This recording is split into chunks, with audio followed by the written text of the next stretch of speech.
Good morning and welcome to the campus of Ohio State University. I am Tom Orr along with Bill Greene, Marc Givler of BuckeyeScoop.com, here for a preview of what is probably the most loaded lineup of campers we've seen all summer at Ohio State football camp. Tons of big names here today. A couple official visitors in town. We'll get to them at the end. But let's start with some of the guys who are in town. Marc, let's start with someone we saw right as we were walking over. Someone we saw walking into the building, into the Woody Hayes with Marc Pantoni. Caden Curry, defensive lineman from Indiana. Doesn't sound like he's probably going to be camping today. Yeah, I don't think he's going to work out. I don't think he needs to. He's been a top of the board type of guy for them for about a year now. Unofficial visit. Long time coming. This has been like 18 months in the works. He's wanted to get here. He's here with his parents. I don't think anything's going to happen today or maybe the next few days. I think he's going to play this out a little bit, do official visits in the fall for game weekends. But like where Ohio State's at right now, one of my highest conviction, I think, picks to be in this class eventually. But it may take a few months to get there, but all good right now on Caden Curry. And you're not to the finish line there, but getting him on campus now, a big step. Yep. Another defensive lineman who we've heard a ton about, who I am super excited to see. Someone I've heard Bill talk a lot about, Vernon, defensive end from Mentor, Ohio, 2023. I keep hearing you guys talk about him as, maybe the next big defensive end for Larry Johnson. Yeah. What should we expect to see from Vernon today? Well, I haven't seen him in over a year.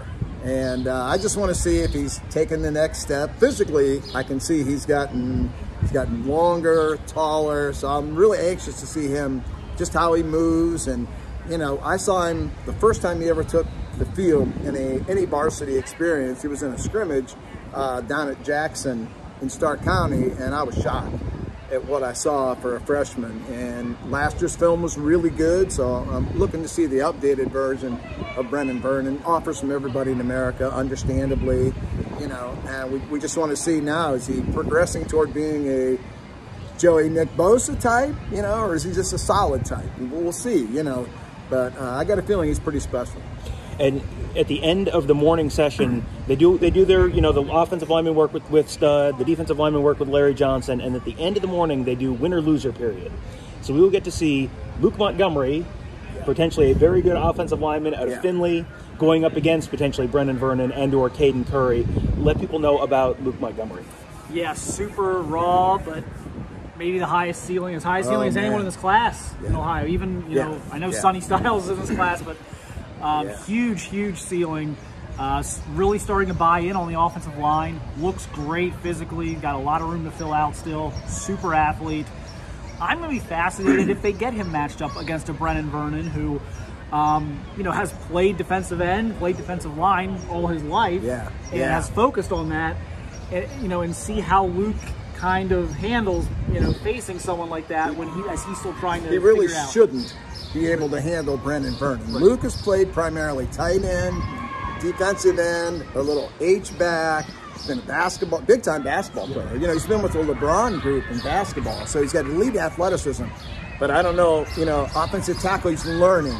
And the best of Luke Montgomery is 4 or 5 years down the road, probably not today, where Brenan is probably ready today to take on that kind of challenge. So it'll be interesting to see how it works out. It'd be a great measuring stick, I think, to absolutely. See where Luke, if Luke would can handle Brenan today. Right now, he's played offensive tackle for a couple of weeks, that would be. You made a great comparison. We were talking to Luke's dad, and you kind of compared him to Lane Johnson. Yeah, and I think, I see it. You know what I mean? A guy that didn't start out as an O-tackle either, but eventually became one of the best there is. And Luke's got offers, Oklahoma, Alabama, Ohio State. He's got those offers for a reason. It's really not for what he is today, but it's for what they see 3-4 years down the road. And I'm with you. His potential is just off the charts.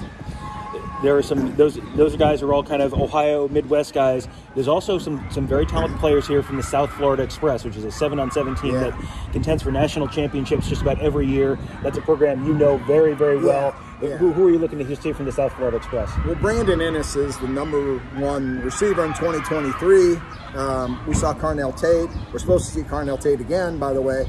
But I want to see Brandon Ennis, who started as an 8th grader down in Florida, and it was, you're allowed to play varsity as an 8th grader, and he did that and was really good too. then you've got like Cedric Hawkins, Santana Fleming. These guys are special. They've got Alabama offers, Florida State offers, Miami offers, and you got 5 of them coming here. 5 receivers, two 2024s and 3 2023s, and these kids will not lack for confidence. Okay, so we don't have to worry about that.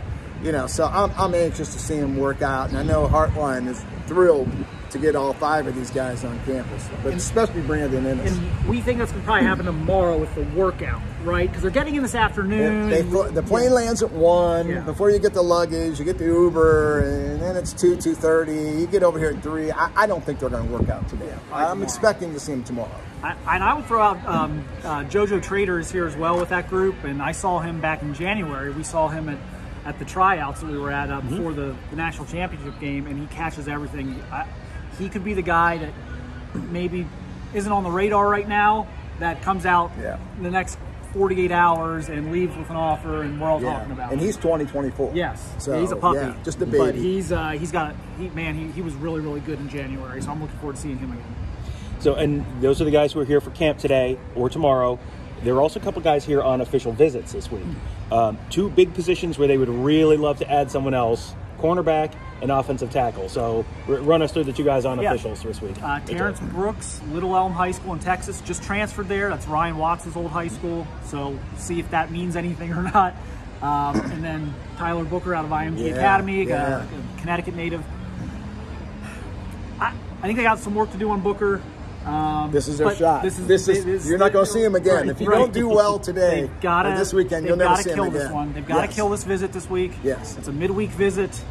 So, as was kind of pointed out to me last week, these midweek visits can sometimes be good. I mean, you don't think of it that way, but they're going to be a very select group. They get all the attention. So, and we kind of talked about that last week with some of the guys they had on campus. So, we'll see how that goes. The Brooks visit's super interesting to me because of how quickly this has come together. Yeah. He's squeezing this in at the very end, midweek, so he's interested. There's no reason for him to do this. Right. If he's not interested. He could have stayed at home and waited for his Alabama visit this weekend. So he's getting this in. I think Alabama's the team to beat right now. I agree. Huge Texas A&M legacy, but the Aggies seem on the outside looking in right now. Maybe that gets revisited at some point. So maybe be nervous about that if you get him now. But what do you. Yeah, you've also got the whole cornerback situation going on right now for 2022 with Jaheim Singletary. What's going on there? And he's supposed to be here this weekend, correct? Yep. So did he go to Georgia last week? Did he not? I never got confirmation on that. What's going on with Miami?